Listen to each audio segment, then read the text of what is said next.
Assalamualaikum warahmatullahi wabarakatuh.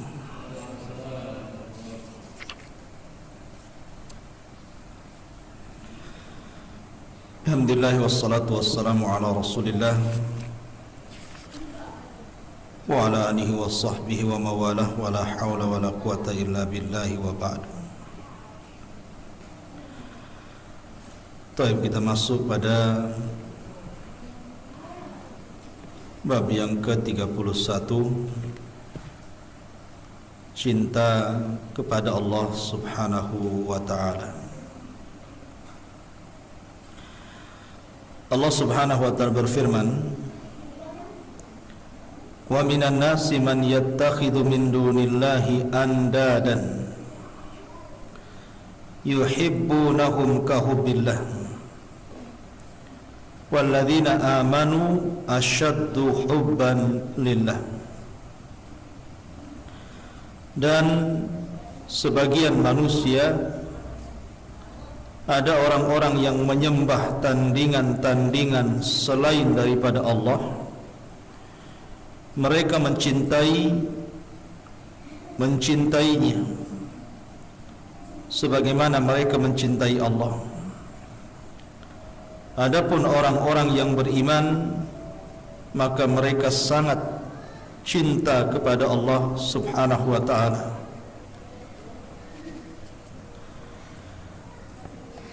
Surah Al-Baqarah ayat 165 ini memiliki dua makna, dan dua-duanya merupakan kekufuran karena terkandung padanya kesyirikan. Yang pertama, sebagian manusia ada yang mencintai selain daripada Allah andadan, dijadikan tandingan. Artinya ada sebagian orang yang beriman itu, satu sisi dia mencintai Allah, sisi lain dia mencintai selain daripada Allah Subhanahu wa ta'ala. Jadi satu waktu dia sangat mencintai Allah, di waktu yang sama dia juga cinta kepada selain Allah. Dan yang kedua, ada orang-orang yang sama sekali tidak mencintai Allah, dan mereka hanya mencintai selain daripada Allah, dan dua-duanya kekufuran. Karena tidak boleh seseorang itu melakukan kesyirikan dalam hal mahabbatullah, kecintaan kepada Allah Subhanahu wa ta'ala. Makanya kemudian Allah Subhanahu wa ta'ala berfirman, "Walladzina amanu asyaddu hubban lillah." Dan orang-orang yang beriman, mereka sangat cinta dengan Allah Subhanahu wa ta'ala. Di sini mu'alif rahimahullahu ta'ala memasukkan bab ini dalam bab tauhid, karena di antara rukun ibadah itu ada tiga.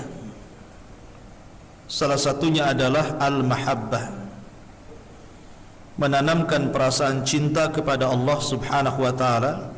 Yang kedua, al-khawfu minallah, takut dengan Allah Subhanahu wa ta'ala. Dan yang ketiga, ar-raja minallahi azza wa jal, berharap kepada rahmat Allah Subhanahu wa ta'ala. Ini disebut rukun ibadah. Kalau seandainya kemudian seseorang mencintai selain daripada Allah, melebihi kecintaan dia kepada Allah, berarti dia telah melakukan kesyirikan dalam bab al-mahabbah, kecintaan. Ma'asyiral muslimin yang dimuliakan Allah Subhanahu wa ta'ala, Nabi SAW mengajarkan kepada kita bagaimana caranya kita mencintai Allah Subhanahu wa ta'ala. Di dalam sebuah ayat yang dikatakan oleh Hasan al-Basri sebagai ayat ikhtibar namanya. Ayat ikhtibar itu ayat ujian.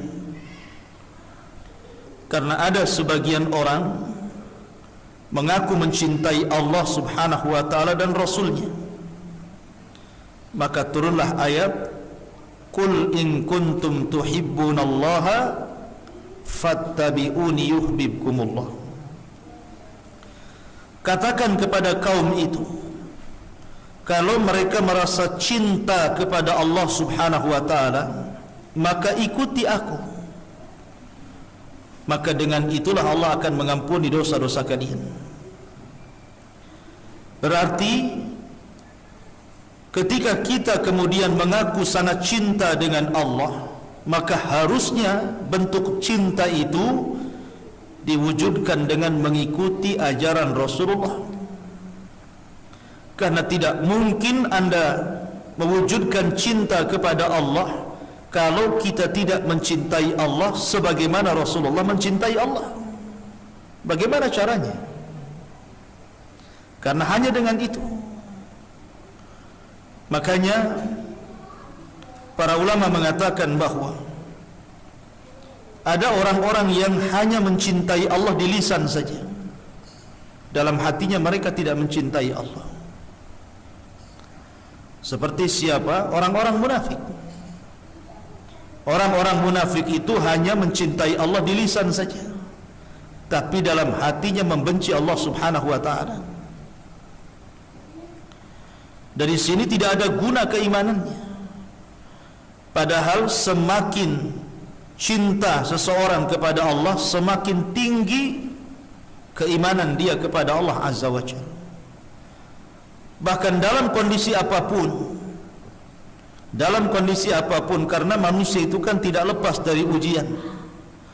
Dalam ujian apapun, kalau seseorang tertanam kecintaan kepada Allah subhanahu wa ta'ala dan tidak mencintai selain Allah, maka ujian berat apapun terasa ringan bagi dia. Ketika seseorang kemudian kehilangan harta, karena tidak cinta dengan harta, dia tenang saja, karena hatinya hanya cinta dengan Allah azza wa jalla. Itulah makna zuhud. Zuhud itu meletakkan kekayaan di tangan dan tidak meletakkan di hati. Hatinya hanya untuk Allah aja. Kalau kita melihat orang-orang musyrik di zaman Nabi SAW, mereka sangat mencintai sesembahan mereka. Makanya ketika diseru kepada mereka, qulu la ilaha illallah, katakan tidak ada sesembahan yang berhak disembah kecuali Allah. Karena cintanya mereka dengan Tuhan-Tuhan mereka, apa kata mereka? Aja'alal alihata ilahan wahid, inna hadha la syai'un ujab. Ya Muhammad, apakah kami harus menetapkan satu Tuhan saja yang kau sembah, sementara Tuhan-Tuhan kami harus dibuang? Ini ajaran apa ini? Ajaran gak jelas ini. Mereka menolak gitu ya, karena terlampau mencintai Tuhan-Tuhan mereka. Makanya ketika Nabi SAW berusaha untuk mendakwahkan kebatilan para penyembah berhala di zamannya, mereka marah. Kemudian terjadilah peperangan. Kenapa mereka kemudian mau berperang dan melawan Nabi SAW, baik dalam perang Badar, perang Uhud, perang Hunain dan perang-perang yang lainnya?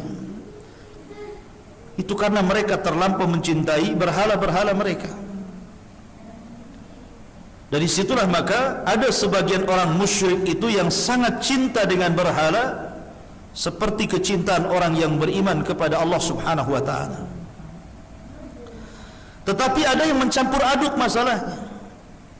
Satu sisi dia muslim, dia mengucapkan kalimat la ilaha illallah Muhammadur Rasulullah, tapi sisi lain dia masih datang ke dukun.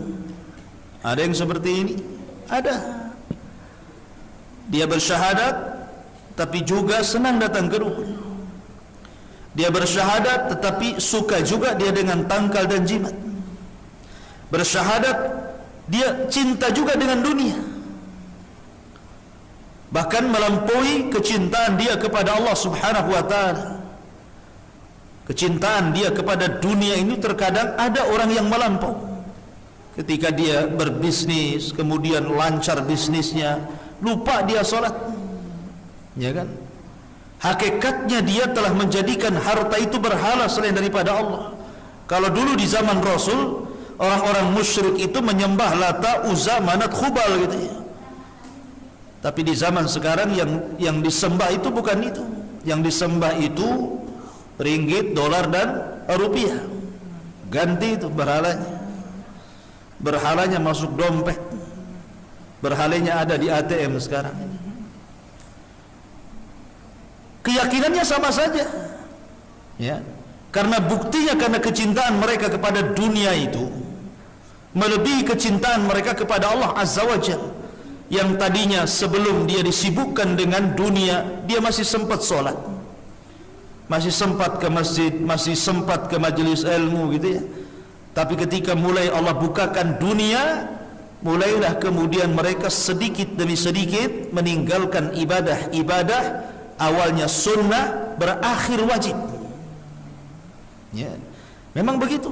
Ini yang ditakutkan Nabi SAW. Kata Rasul, ketika datang sahabat Nabi SAW yang membawa harta yang banyak dari Khaybar, dari upeti, karena orang-orang Yahudi tidak mau masuk Islam, maka mereka harus bayar upeti, bayar jizyah, dan mereka tetap menghinakan diri di hadapan orang Islam.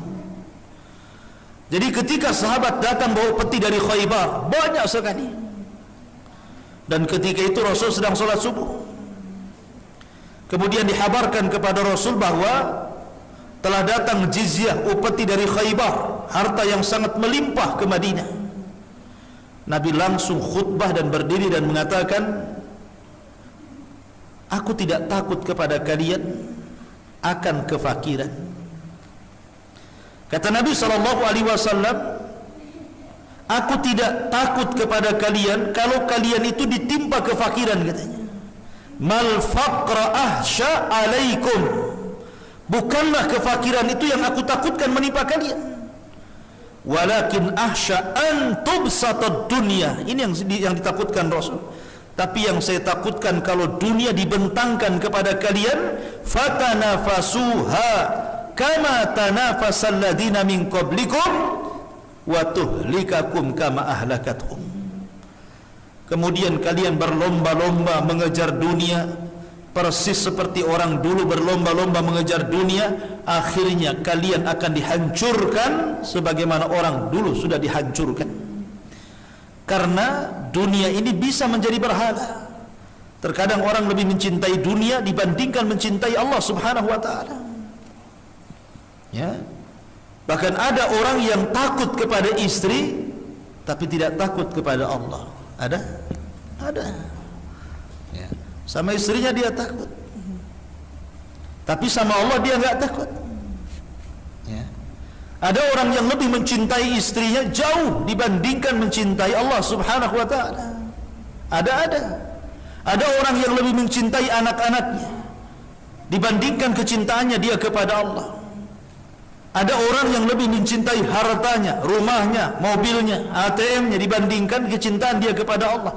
Padahal Allah mengatakan, walladzina amanu asyaddu hubban lillah. Orang-orang yang beriman itu harusnya lebih mencintai Allah Subhanahu wa ta'ala. Lihat, Allah pertegas di sini dalam ayat selanjutnya dalam At-Taubah 24. Allah mengatakan, Qul in kana aba'ukum wa abna'ukum wa ikhwanukum wa azwajukum wa ashiratukum wa amwalun iqtaraftumuha wa tijaratun takhshawna kasadaha wa masakinu tardawnaha ahabba ilaikum minallahi wa rasulih wa jihadin fi sabilihi fatarabbasu hatta ya'tiyallahu bi amri. Katakan ya Muhammad kepada mereka umatmu itu, jika bapak-bapak kalian, anak-anak kalian, saudara-saudara kalian, istri-istri kalian, keluarga kalian, harta kekayaan kalian yang kalian usahakan, perniagaan yang kalian khawatirkan akan kerugiannya, rumah-rumah, tempat-tempat tinggal kalian, itu semua lebih kalian cintai daripada mencintai Allah, daripada mencintai Rasulullah, daripada mencintai jihad, maka tunggulah sampai Allah mendatangkan keputusannya kepada kalian. Di sini Allah Subhanahu wa taala menyebutkan umumnya manusia itu dicintakan dengan bapak-bapak mereka, orang tua, dicintakan dengan anak-anak, dicintakan dengan saudara, dicintakan dengan istri, dicintakan dengan keluarga, kan? Dan juga difitrahkan orang itu cinta dengan harta, cinta dengan usaha, cinta dengan tempat tinggal. Itu umumnya seperti itu. Tapi kalau seandainya perkara-perkara itu lebih dicintai dibandingkan Allah, Rasul dan jihad, maka tunggu kehancurannya. Karena dia telah melakukan syirik dalam bab kecintaan. Tidak boleh mencintai kecuali kepada Allah Subhanahu wa taala. Al-Imam Al-Bukhari dan juga Muslim meriwayatkan dari Anas bin Malik bahwa Rasul bersabda, "La yu'minu ahadukum hatta akuna ahabba ilaihi min walidihi wa walidihi wan nasi ajmain." Tidak beriman dengan sempurna seseorang di antara kalian sehingga aku, kata Rasulullah, lebih dicintai daripada anak kalian, orang tua kalian, bahkan manusia-manusia yang kalian cintai sekalipun. Umar bin Khattab datang kepada Nabi SAW ketika dia masuk Islam. Kemudian dia mengatakan, "Ya Rasulullah,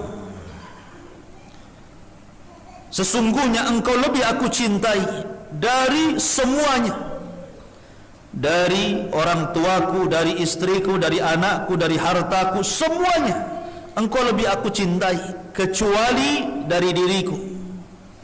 Dia mengecualikan. Semuanya memang terkalahkan dengan kecintaanku kepadamu ya Rasulullah, kecuali kecintaan diriku kepadaku. Kata Nabi SAW, "Tidak wahai Umar, berarti engkau belum mencintai aku." Ya. Lalu apa yang harus saya katakan wahai Rasul? Cintai aku melebihi dirimu. Maka Umar pun mengatakan, "Ya Rasulullah, engkau lebih aku cintai dari semuanya termasuk diriku." Kata Rasul, "Al-an ya Umar." Itu yang benar. Itu yang benar itu. Kamu harus mencintai Rasul melebihi segalanya. Makanya kita tahu bahwa kalau antum tanya orang-orang Islam, semua orang Islam, kalau dikatakan kepada mereka siapa nabi kalian, pasti jawabnya Rasulullah Muhammad sallallahu alaihi wasallam. Kalian cinta dengan Muhammad sallallahu alaihi wasallam? Oh, kami sangat cinta. Sangat cinta. Saking cintanya kami kepada Rasul, kami bersalawat, memperbanyak salawat kepada Rasulullah, salawat ini dan itu. Ya. Tetapi kenyataannya, apakah orang yang mengaku cinta dengan Rasulullah hakikatnya betul-betul sudah mencintai Rasulullah? Saya contohkan dua manusia di zaman Rasulullah. Pertama, Abu Talib. Abu Talib itu orang yang sangat mencintai Rasulullah. Kalau tidak cinta, tidak mungkin Rasul dirawat dia sejak kecil, kan? Saking cintanya dengan Rasul, Abu Talib itu merawat Rasul, bahkan lebih mencintai Rasul dibandingkan anak-anaknya. Abu Talib itu sampai kebutuhan Rasul semuanya dipenuhi. Ketika Nabi SAW di usia 12 tahun, Nabi hendak diajari dagang oleh Abu Talib karena cintanya kepada Rasulullah. Diajak dagang ke Syam, tapi di tengah jalan berjumpa dengan seorang rahib, Buhairah rahib, dan meminta agar Abu Talib mengembalikan Rasul ke Mekah karena ada tanda-tanda kenabian kepada anak itu. Kalau orang Yahudi tahu yang ada di Syam, tentu orang-orang Yahudi akan membunuhnya. Dikembalikan Rasul. Maka Nabi SAW hidup di Mekah menjadi penggembala bertahun-tahun. Ma min nabiyyin illa wara'al ghanam. Tidak ada satupun nabi kecuali penggembala kambing. Maka Nabi SAW sampai kemudian menikah dengan Khadijah dan memiliki banyak anak. Sampai di usia 40 tahun Rasul kemudian diangkat menjadi Nabi dan Rasul. Semua paman-paman Nabi SAW kecuali Abu Talib, Hamzah dan Abbas yang masuk Islam. Abu Talib tidak masuk Islam, tapi sangat mencintai Rasulullah, padahal tidak masuk Islam. Tapi paman-paman yang lainnya, Abu Lahab, tetangga-tetangganya, tokoh-tokoh Quraisy sangat membenci Nabi SAW. Ketika itu Nabi SAW berdakwah sendirian, kemudian istrinya masuk Islam, kemudian anak-anaknya masuk Islam, kemudian kawan-kawannya hanya segelintir orang. Tidak ada yang bisa menjadi backing Rasul ketika itu untuk menjaga keselamatannya. Hanya dua manusia. Pertama istrinya karena kekayaannya, yang kedua pamannya Abu Talib karena dia raja Arab, pemimpin Arab dari Quraisy, ya kan? Dari Bani Hashim. Sehingga orang-orang yang tidak suka dengan Rasul SAW tidak bisa menyentuh Rasul dengan perbuatan, hanya bisa mencela dengan kata-kata. Kenapa? Karena mereka tahu posisi Rasul ada Abu Talib masih hidup. Makanya ketika mereka hendak menghentikan dakwah Rasul, yang dijumpai tidak langsung Rasul, mereka datang kepada Abu Talib karena tahu Abu Talib melindungi Rasulullah. Mereka meminta kepada Abu Talib, ya Abu Talib, inna ibna akhi qad saffaha dinana wa farraqa jama'atana. Ya, kemudian wasabba ahlamana. Wahai Abu Talib, lihat tuh anak saudaramu si Muhammad itu, berkali dia menjelek-jelekan agama kami, membodoh-bodohkan bapak moyang kami, dan menjelek-jelekan Tuhan-Tuhan kami, serta memporak-porandakan jamaah kami. Tolonglah, sebelum kami bergerak, kau nasihati dulu dia. Datang Abu Talib menasihati Rasulullah dan mengatakan, ya Muhammad, ya ibna akhi, wahai anak saudaraku, ini orang-orang Quraisy sudah mulai mengancam, mulai bertindak, mulai akan menyakiti dirimu karena kamu begini dan begitu. Tapi Nabi tetap istiqomah, dengan tegar dia mengatakan, ya ammi, ala dha'fir riwayah, walaupun riwayat ini dilemahkan para ulama, law wada'u syams fi yamini wal qamara fi shimali ma taraktu hadzal amr. Kalaulah mereka meletakkan matahari di tangan kananku, bulan di tangan kiriku, maka aku tidak mungkin meninggalkan agama ini. Ya. Akhirnya melihat kegigihan Rasul, Abu Talib mencintai Rasulullah sehingga dia mengatakan, kalau begitu ya Muhammad, wahai anak saudaraku, qul ma syi'ta waf'al ma ahbabta. Sudahlah, terserah kamu, ucapkan sekehendakmu, lakukan sesukamu, tetapi saya akan berusaha melindungi dirimu. Padahal Abu Talib kafir tuh. Tapi karena kecintaan Abu Talib kepada Rasulullah, dia tetap saja melindungi Nabi SAW dan membiarkan Ali bin Abi Talib, putranya, masuk ke dalam agama Rasulullah. Baru setelah Abu Talib meninggal dunia, maka tahunnya disebut Amul Hazni, tahun kesedihan, karena Rasul tidak bisa lagi dibela oleh paman-pamannya. Ditambah-tambah Khadijah juga meninggal di tahun yang sama. Ya. Lah di sini yang ingin saya katakan, Abu Talib itu sangat mencintai Rasulullah. Bahkan al-jaza'u min jinsil amal, fajaza'ul ihsan ilal ihsan, balasan kebaikan itu dengan membalas kebaikan yang sama. Ketika Abu Talib sakaratul maut, Rasul datang kemudian mengatakan, ya ammi qul la ilaha illallah kalimatun uhaju bika indallah. Wahai pamanku, ucapkanlah la ilaha illallah. Kalau kamu mengucapkannya, saya akan berhujah di hadapan Allah, kau akan selamat dari adab Allah.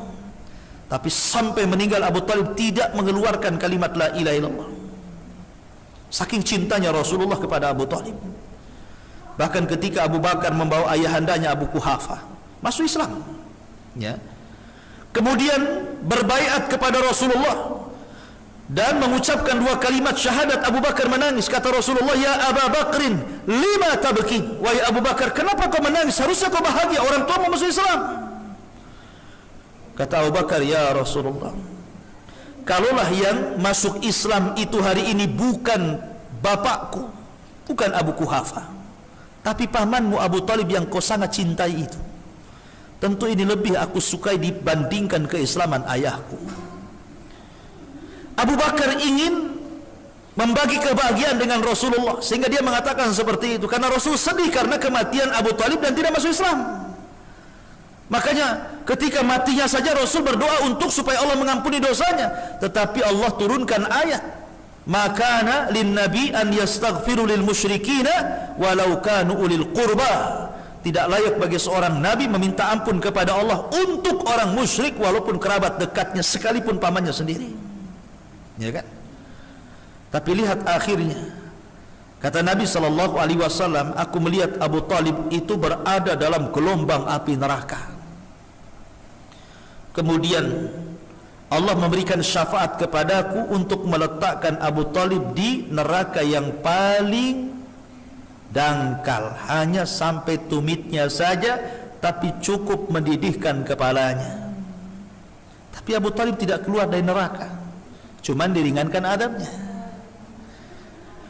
Harusnya kecintaan kepada Rasul sallallahu alaihi wasallam menyelamatkan Abu Talib dari neraka, tapi Abu Talib tidak masuk surga, tetap aja di neraka dia.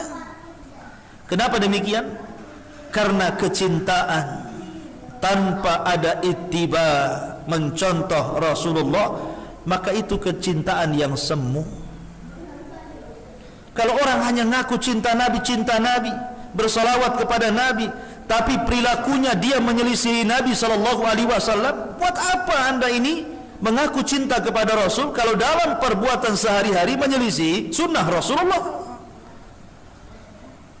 Maka cinta itu harus dibuktikan, ya, bahwa sebuah pengakuan tanpa bukti maka itu hanya hayalan belaka.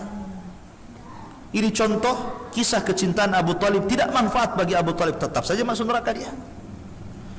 Kemudian contoh yang kedua, contoh seorang tokoh munafik Madinah, Abdullah bin Ubay bin Salul. Itu tokoh munafik Madinah.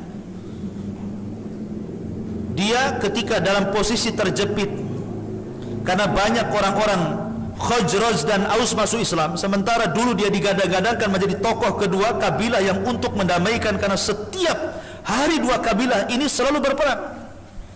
Lah Abdullah ibn Salul ini bijak orangnya. Di masa jahiliyah dia bisa mendamaikan dua kabilah ini. Tapi ketika datang Rasul ke Madinah, dua kabilah ini masuk Islam. Maka terpojoklah posisi Abdullah bin Ubay bin Salul. Enggak mungkin dia jadi pemimpin karena Khazraj dan Aus sudah jadi orang Ansar. Tentu mereka akan memilih Rasulullah.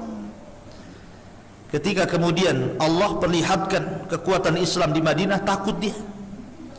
Akhirnya dia pun pura-pura masuk Islam karena terancam jiwanya. Bersahabat dia. Kemudian pura-pura mendekati Rasulullah, kemana-mana bersama Rasulullah, solat di belakang Rasul, zakat kepada Rasulullah, ibadah dengan Rasulullah, berjihad dengan Rasul. Pura-pura saja itu karena mempertahankan jiwanya, takut terancam. Dia ittiba loh ya, mengikuti sunnah Rasulullah loh ya, tetapi hatinya dipenuhi dengan kebencian. Tidak ada cinta sama sekali dalam hatinya Abdullah bin Ubay ini kepada Nabi sallallahu alaihi wasallam. Maka sehebat apapun ittiba, mencontoh Rasul sallallahu alaihi wasallam, kalau tidak ada mahabbah, kecintaan dalam hatinya kepada Rasul, percuma ittibanya.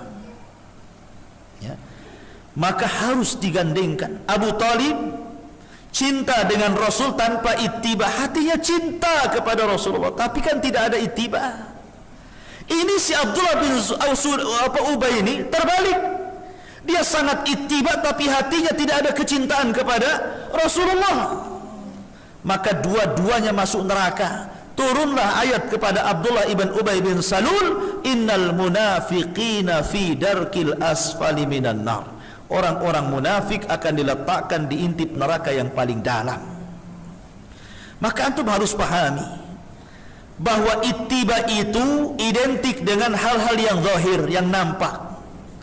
Seseorang hendaklah berucap mengikuti sunnah Rasul, seseorang hendaklah berbuat mengikuti sunnah Rasul, seseorang hendaklah beribadah yang nampak mengikuti sunnah Rasul, tetapi juga hatinya harus dibarengi dengan kecintaan kepada Rasulullah.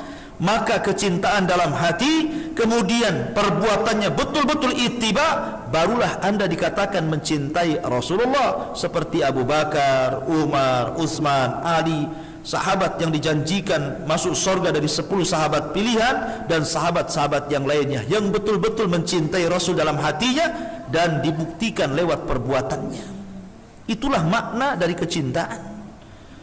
Tapi kalau dia mencintai Rasul, satu sisi mencintai yang lainnya, maka ini bukan seperti itu. Makanya kita lihat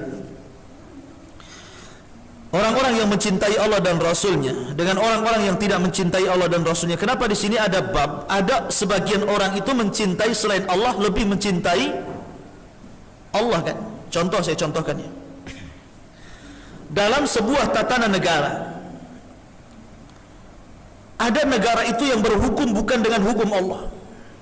Ada negara itu yang tidak berhukum dengan hukum Allah. Bahkan yang membuat hukum itu ya negara itu sendiri. Ya. Orang-orang yang membuat undang-undang itu ya orang-orang yang kemudian berada di posisi-posisi tertentu yang dipilih oleh negara, kan begitu. Terkadang hukum yang dibentuk itu tidak sebagaimana hukum Allah. Bahkan ada hukum yang menyelisih hukum Allah. Kalau seandainya kita menghadapi hukum yang tidak turun dari Allah Subhanahu wa taala dan cenderung menyelisih hukum Allah, kita suka, kita redha, kita mendukung, berarti Anda masuk kepada syirkul akbar. Pemerintah melegalkan LGBT, wah mantap nih, karena dia banci juga, waria juga, senang dia. Ini yang saya tunggu-tunggu. Ya, susahnya saya harus sembunyi-sembunyi, sekarang sudah legal. Mudah-mudahan ada perkawinan yang sah katanya. Senang dia. Yang ditunggu-tunggu ini ada. Ini pemerintah ngadakan nih undang-undang LGBT. Dia redha pula, senang pula. Nunggu-nunggu kapan itu. Orang ini telah kufur. Syirkul akbar, syirik besar. Kenapa? Karena dia redha masalahnya dengan hukum di luar daripada hukum Allah. Ya. Pemerintah melegalkan lokalisasi, melegalkan khamar, oh ahli maksiat senang, oh mantap ini. Ya. Kalau dia sampai redha, sampai senang, sepakat, setuju, oke, mantap, syirkul akbar, syirik besar. Ya. Yang kedua, kalau seandainya dia tidak redha hatinya, aduh rusak ini, kenapa kemudian LGBT kok dikasih undang-undang? Ya. Dia tidak suka karena dia juga bukan LGBT umpamanya. Dia nggak cinta, tapi dia sepakat. Hatinya tidak suka, tapi perbuatannya sepakat. Maka ini syirkul asghar. Karena ada kesepakatan, cuman hatinya tidak redha. Ya kan? Kemudian yang ketiga, dia tidak redha, tidak cinta, dan tidak sepakat. Cuman bagaimana kita hidup di negeri seperti ini? Kita bukan hidup di negeri yang murni 100% memang ditegakkan hukum Islam. Ya terpaksalah kemudian mengikuti yang ada. Maka ini tidak ada dosa, tidak syirik akbar dan tidak syirkul asghar. Karena kita tidak bisa apa-apa di sini. Tapi dalam hatinya kita mengingkari itu tidak benar dan kita tidak sepakat.